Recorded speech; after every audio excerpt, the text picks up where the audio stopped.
Hey guys, welcome to the EDJAM. Have you ever been to ED and seen someone get a chest x-ray? So often in ED we see chest x-rays being performed. We go through them and sometimes we have problems interpreting those chest x-rays. I'm talking to Todd Steggles today and we are going through a normal chest x-ray and the features that we can see radiologically on a chest x-ray. Then we're also going to look at 4 abnormal chest x-rays and look at the features that we can see. The aim of the video is so that we can become more confident with looking at chest x-rays for our patients. Let's check it out. Yo. Cool. Welcome, Toddy. We're going to get into some chest x-rays for everyone out there. Hello. Hey. And we order chest x-rays in ED quite commonly, and we're going to go through some pathologies on chest x-rays. Absolutely. The first thing we're going to look at is why do we order chest x-rays? So in ED we generally order chest x-rays to look for lung pathology.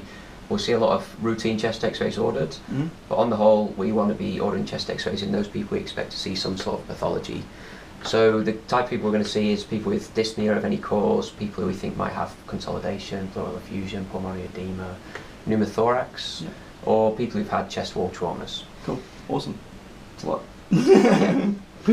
And we're going to follow an approach that you kind of look at when you're looking at chest x-rays. Absolutely, yeah. We always grab a clinical history from a patient, which is important. Yep. You do tell people that when you're assessing patients, or? So the clinical history is really important, particularly in the ordering the chest x-ray portion. It's really important that we put the adequate clinical information in for the radiologist to give us a good report, and that adequate information includes not just why the patient's here and what we found on exam, but also any relevant history. So have they got a history of cancer, particularly lung cancer or even other cancers, because that will change what they're looking for, and the possible pathologies.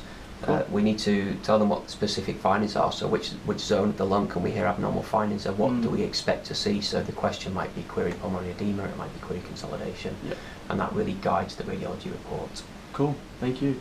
Now you're going to get into what you look at when you're looking at an image, a chest x-ray. Yeah, absolutely. Which you're going to run through. So we've got to look at it in a structured fashion, and that structured fashion begins with checking we're looking at the right image. So this is de-identified. Yep. But up on the top right of this image, we would normally see the patient's details. So we want to check we're looking which patient has this been taken on, which date has this been taken on, and then it's also going to tell us which type of image this has been taken on. That's really important. So broadly speaking, we've got 2 types of chest x-rays that have this appearance, and that's those that are done in the radiology department are done PA, so from the back, and those that are done in the ED department as a mobile chest x-ray are done from the front, so that's AP view.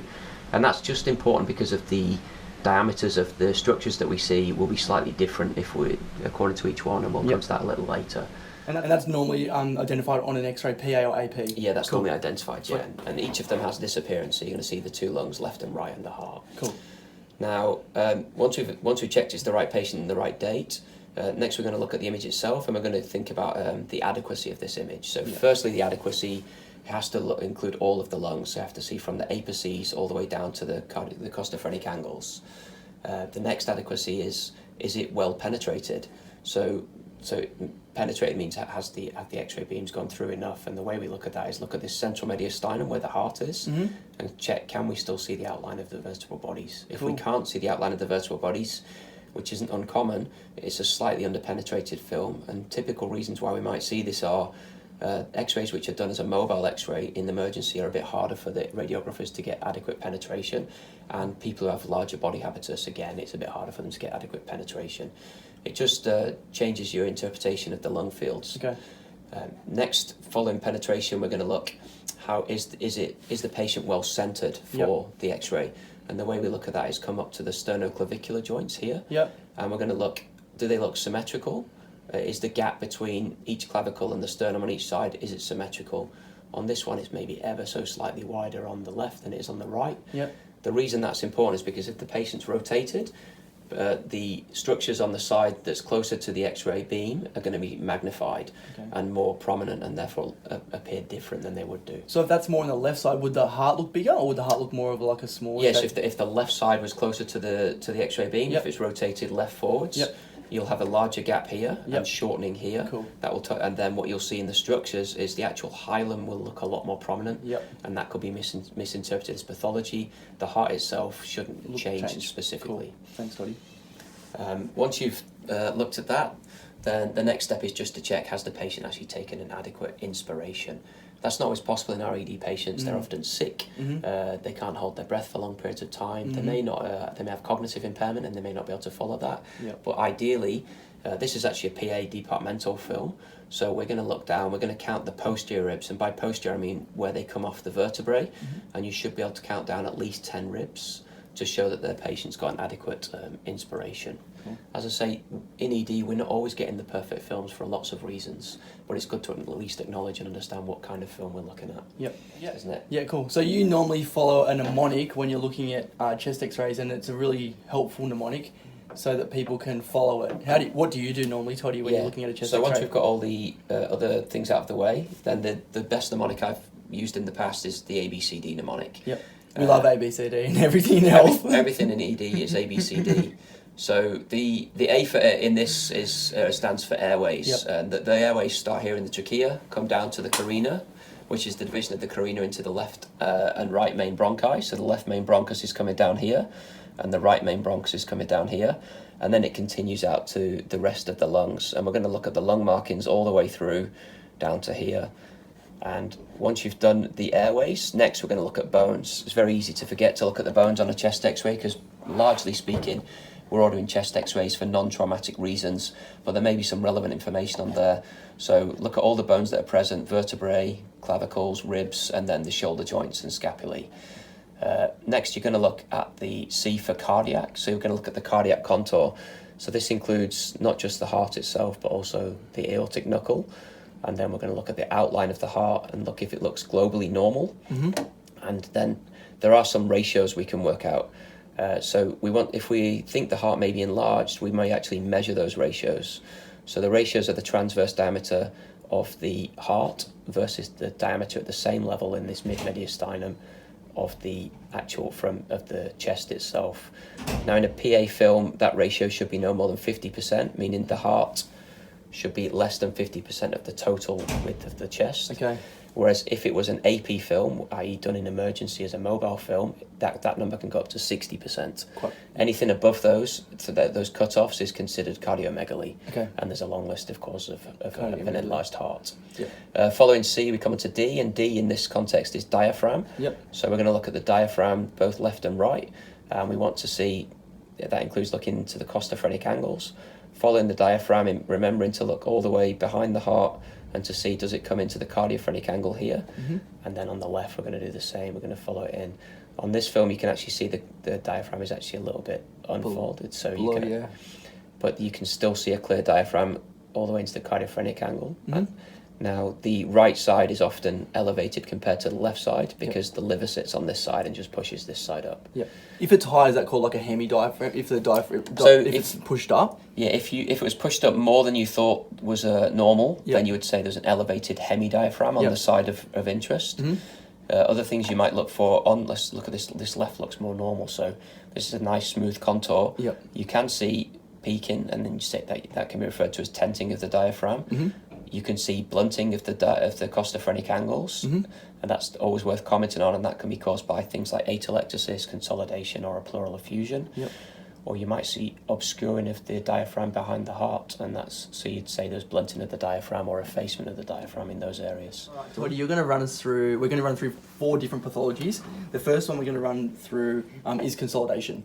So when you have got a clinical history of a patient and you've listened to their story, and then you pull up, this is their chest X-ray. What do we notice on this chest X-ray, Todd, or what do you notice first on this chest X-ray? So once we've gone through our usual checks that we spoke about earlier, the thing that jumps out on this chest X-ray is 2 things. Firstly, they've got some leads on there, which shows they're on some sort of monitoring. But in terms of our ABCD mnemonic, as we come to A, we immediately see in the right middle to upper zone, we've got this patchy change throughout here and extending from the hilum but really pronounced in this region. So this is an example of consolidation. Consolidation can represent a number of different pathological processes. By far the most common one we're going to see in the emergency department is an infection. So this is a type of pneumonia. Other differential diagnoses could be some fluid, or it could be blood. But for our purposes, the more common one is going to be an infection.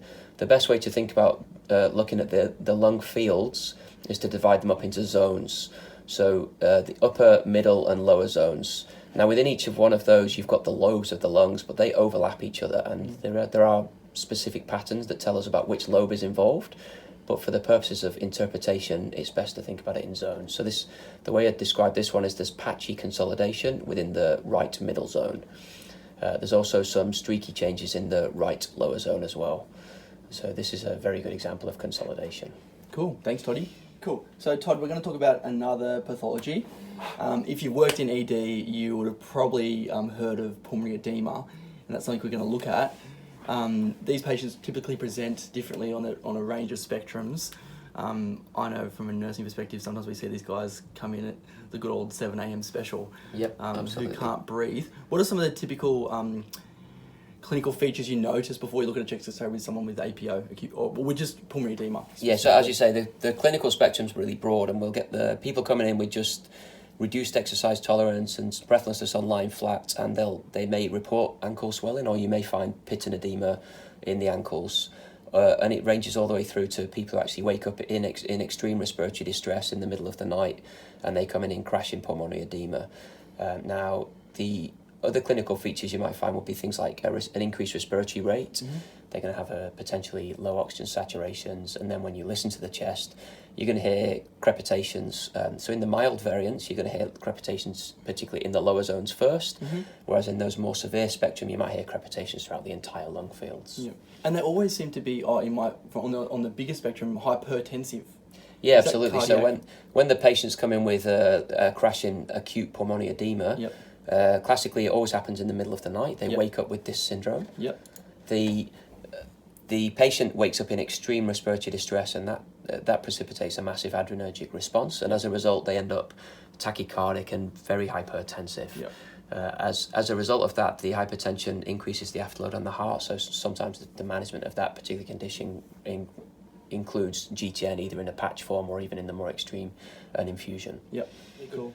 So when we come to look at the X-ray of pulmonary edema, this is a good example. So we're going to, first of all, we'll get back to our ABCD approach, but when we're looking at the airways, some of the things we might be looking for, I'll start with the features we can see on this particular X-ray and then talk about some of the others. So with pulmonary edema, we're looking for things like upper lobe diversion, which is diversion of the blood into the upper lobe veins, which we can see particularly on the left here.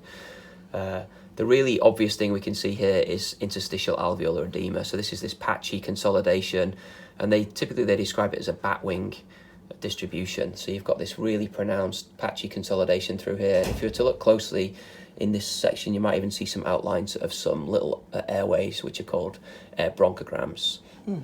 Moving out more laterally, you can see these little fluid lines coming from the lateral. These are called curly B lines, and that's interceptal fluid that's accumulating. Can you see them in ultrasound, B lines? Yeah, B lines are something you can see on ultrasound, absolutely, if you do to a lung ultrasound. Now, some other things we might look for as evidence of pulmonary edema would be fluid sitting in the horizontal fissure on the right side, which would just be highlighted like a white line like we see with the curly B lines, but so starting from the outside and just coming down in this sort of distribution. Interestingly, we can't actually see it in this X-ray. Other features we might see would be pleural effusions, so we're going to look down to the costophrenic angles to see if there's blunting, but in this particular case, there's not pleural effusions. Now, in this particular patient, there's a couple of things which alerts to the fact they've got pre-existing heart disease. Now, the most obvious thing is they've got an AICD. Pretty big. Yeah, we know that's an AICD, not just a pacemaker, because it's got this insulation wire here. And we spoke about the cardiothoracic ratio earlier. It's a bit hard to be certain because we don't know exactly, but this is seated portable, so we know this is AP, so the ratio we're looking at is 60%. The actual right heart border is a little bit obscured, but even allowing for that, it's probably more than 60%, so there's probably some pre-existing cardiomegaly as well. Now, I'd say this is at the more extreme end of the spectrum of pulmonary edema, and this is probably quite consistent with the acute pulmonary edema we see in the middle of the night, and the reason I say that is they don't have there's no pleural effusion, there's no fluid accumulated in the right horizontal fissure, which if it was a more chronic presentation, these are the things you would expect to see. Awesome. Thanks, Toddy. No worries.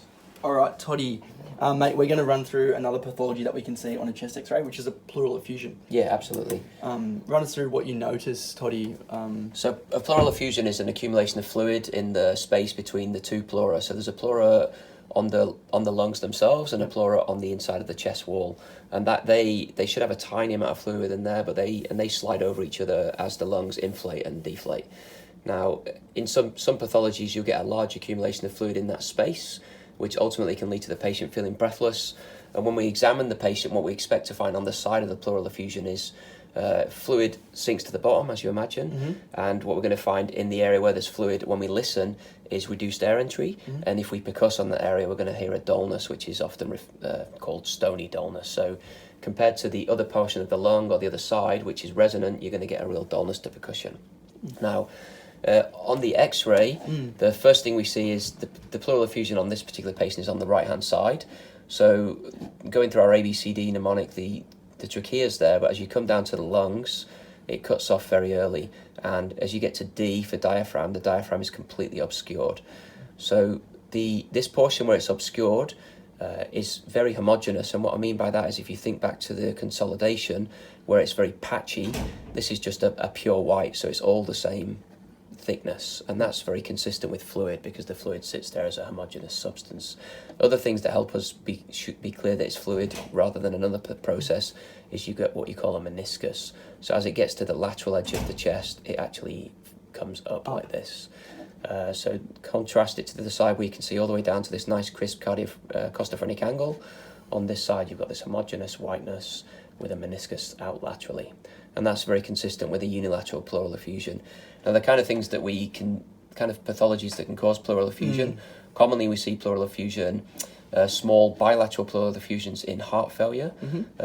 These sorts of larger pleural effusions you might see in things like malignancy, even infectious processes like pneumonia or tuberculosis.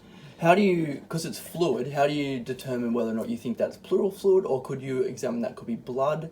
If it was in the context of trauma, would you examine that could be pneumothorax? That's a good question. So you put it as to be context specific. From just on the X-ray itself, there's actually no way to determine whether this is serous fluid or blood. So you would put it into the clinical context. If this was an atraumatic, slow accumulation of dyspnea, you would just assume that's much more likely to be serous fluid and pleural effusion. To be determined what the pathology is, whereas if this was an acute presentation following trauma, this would be considered blood until proven otherwise. So this would be considered a hemothorax until proven otherwise. And in the case of trauma, in the case of any sort of unilateral pleural effusion, the threshold to do a CT of the chest to determine what the underlying pathology of is quite low, because this could be driven by an underlying malignancy, and when there's fluid like this and we don't have a cause, the diagnosis is performed by doing a pleural aspiration by putting a needle in there to take some fluid for analysis, and we really want to know what's underneath there before we put that needle in there. Awesome, thanks Toddy, that's awesome. No worries. Alright Toddy, we're going to crank into the last pathology, which is pneumothorax. This one always gets ED people excited. Yeah, for sure. You examine your patient. What types of patients can we see pneumothoraces on if we were to... So there's some people have anatomical predisposition to pneumothorax, and classically we always learn it's the tall, slim young men, and it's something to do with the anatomy of them having blebs, particularly in the apices of their lungs, which are out near the lateral aspect of their lung, and a bleb's just, instead of having lots of little alveoli, those alveoli have coalesced to be one airspace, and if that then ruptures, you've now got a communication between the lung itself and that pleural space between the two pleura, and air escapes from the lung and fills up that pleural space. So other risk factors are breath holding activities. So it's not uncommon that you might see this in bong smokers who take a big hit from the bong and then hold their breath. Anyone pulling bongs out there, just be careful. Be aware. And then other breath holding activities. So you might see it in people who go diving, you might see it in people who jump from a height or go down slides. So they're just things to consider. In terms of presentation, they can be painful, so the patient can present with unilateral pain, which can be pleuritic, or sometimes they're not painful, but they just present with some dyspnea. So in terms of what are we going to find when we listen or when we examine the patient, so on this patient we've got a nice one-sided pneumothorax. So on the unaffected side, you're going to hear normal breath sounds. On the affected side, you're going to hear reduced breath sounds. But unlike the consolidation, the pleural effusion, when you percuss this area, because it's just air with no lung tissue, it's actually going to be hyperresonant, so louder than the non-affected side. And that gives you an idea that what you're dealing with is a pneumothorax rather than another pathology. Now, on the X-ray, we're going to approach it in the usual way, using that ABCD approach. So on the A, The first thing that jumps out is there's a real difference. This is a severe pneumothorax with really collapsed lung. It's not always this obvious, and this is actually the lung here, and then these lung markings are really condensed, because if you think about the lung itself, it's normally filling the entire hemithorax, but on this side it's being condensed into this small area. So the lung markings are very condensed, and then you reach a point where there's no lung markings beyond. So this is the actual area of air within that pleural space.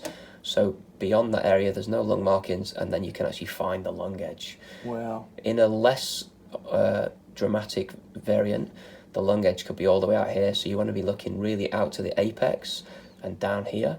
And something we can mistake for a lung edge is the medial border of the scapula, which sits somewhere around here.